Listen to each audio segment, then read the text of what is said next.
back to another YouTube video with Gini Titan, and we are on Malanovka in Counter Battle, and this is my first looking on YouTube at the Object 279E. The prize for the winning enough of the various competitions over the course of 2019, so that you got the overall prize as well as the Autumn Games prize. I was not enamoured of this tank when I saw it as the prize. I just didn't like the look of it. Not as much as I dislike some of the other tanks in the game, like the Invierno and the Bellerophon Centurion, which I think look just silly. This one, I just wasn't enamoured with it. I know that the Russians actually attempted to build this. Well, I mean, they went as far as a prototype. It's not just a drawing. They actually went and tried it out and found it had some flaws that just made it unworkable. The chieftain refers to it in the video, but I could not find. I wanted to actually link to that video, but I couldn't find the original video. It may have been in one of his tank museum overview videos for a Russian tank museum or tank collection. But he doesn't seem to have done an individual video. Wargaming have done an individual video on it, but not apparently featuring the chieftain. So what was the problem with it? Well, the problem with it, as far as I can remember, was that the two central tracks had problem on soft ground from clearing mud between the two tracks, which would jam up the tracks or prevent the tank from turning. Or at least from turning with any great clarity. What have I found it to be? Well, I have found it to be a difficult tank to do well in. The armor-piercing ammunition is a bit... The gun handling is actually pretty okay, as tier 10 heavy tank guns go. I would rate the top gun on the IS-4 better. And even the IS-7 I'd prefer it, even though the gun isn't great. With the IS-7 you can pretty much guarantee to get close enough to make people sit up and pay attention. This one doesn't have the armor penetration to hit tier 10 heavy tanks from the front, at least not with any great degree of reliability. And tier 10 heat is kind of hit and miss. Some tanks and some spots heat will work very well, but then you run into tanks with really heavy armor, really well spaced armor, or well sloped armor and stuff like that, and heat will give you a lot of trouble. So it takes a bit of getting to know what you're doing, getting used to the tank, and it kind of works best, I think I found anyway, if you can use it in more of a support heavy role rather than a direct heavy role. You're likely to get more damage done if you keep the tank alive.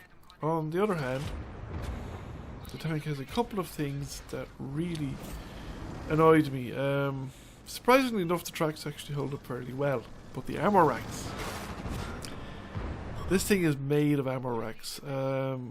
If you go into the garage and press Y, you will get the module viewer, among other things. You give the tab into it, but you get the option to see all the modules, the engines, crew locations, ammo rack, so on and so forth. And the entire fighting compartment is surrounded by ammo rack, and since the entire fighting compartment is sitting on top of the tracks, whereas the ammo rack in a lot of tanks, the ones in the body of the tank are sitting and protected by the tracks, so the tracks act as spaced armor on the sides of the tank. Since the whole body of this tank is tracks, the ammo racks are sitting above the tracks, where they are much less well defended than they would be in a lot of other tier 10 tanks. I mean, the side armor is sloped down towards the tracks in order to give room in the fighting compartment for the crew. So the ammo rack gets damaged a lot. So much so that I have finished up. I originally equipped this tank with vertical stabilizer, a rammer, and pins. Since the premium tank, I took crews that are my top tier Russian crews, the T10 and the IS-4 and the IS-7 are pretty good crews. They have a lot of experience, a lot of skills, because I spent a lot of time floating around the Russian Navy tank. Tech trees over the years before I finally got around to finishing the lines. So the crews have quite a lot of skills, and I found, well, they don't have though safe stowage, none of them, because I never really felt it to be a problem in the rest of my Russian tanks. Not so on this yoke. Now I didn't actually substitute out skills because I don't want to do that for a crew that are optimized for other tanks. So I finished up putting two repair kits in this tank. One of them for when the ammo rack goes early in the game, because that really puts a damper in your proceedings. Because the slowdown on the rate of fire is just enough to really make your life miserable. And then if you get hit again, the risk of actually getting ammo racked at the top blown off the tank is actually quite high. So 2 repair kits I felt were warranted, and eventually I actually went and got rid of the vents and put in a wet ammo rack stowage as well. Now I haven't played it a lot with the wet ammo rack stowage, but I do feel that it's worth it, probably. I certainly would have to play with it some more, because this would be, I don't know, 4 or 5 games in after switching to wet ammo rack stowage, but you know, I think it was definitely worth doing. Ammo racks getting blown up was just happening often enough that I was getting seriously annoyed with it. The other thing that I have found with the tank is the driver and gunner get killed quite a lot, which is why I switched back from food to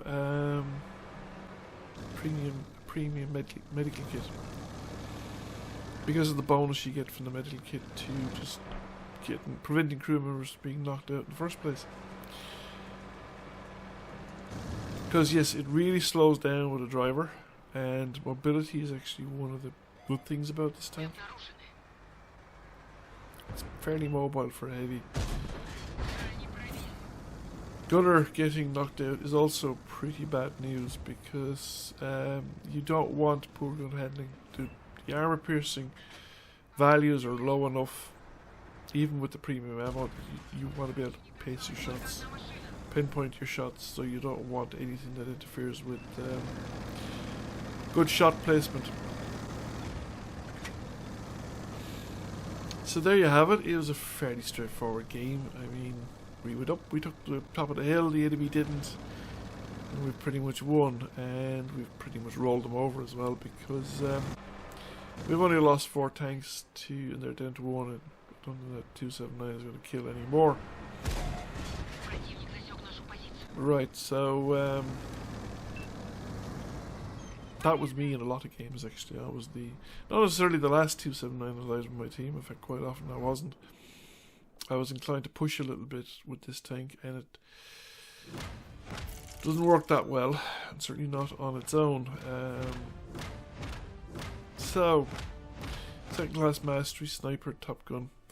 A relatively low damage roll. You can expect to do 2000. If you survive to the end of the battle, you can expect to do 2000 damage in this tank, and quite a lot more on occasion. I've had a couple of games with 3000. We come number 2 by experience after the Conqueror, but before that, Bat Chat with nearly 5,500 damage, which I think is an amazing damage result. It was 10, he won 10 E3 down there with a lot as well. Thank you for watching. I hope you enjoyed the video. If you did, please press like, comment, share. It really helps the channel out. And if you have not already done so, please subscribe to the channel. I will catch you all again soon. Bye for now.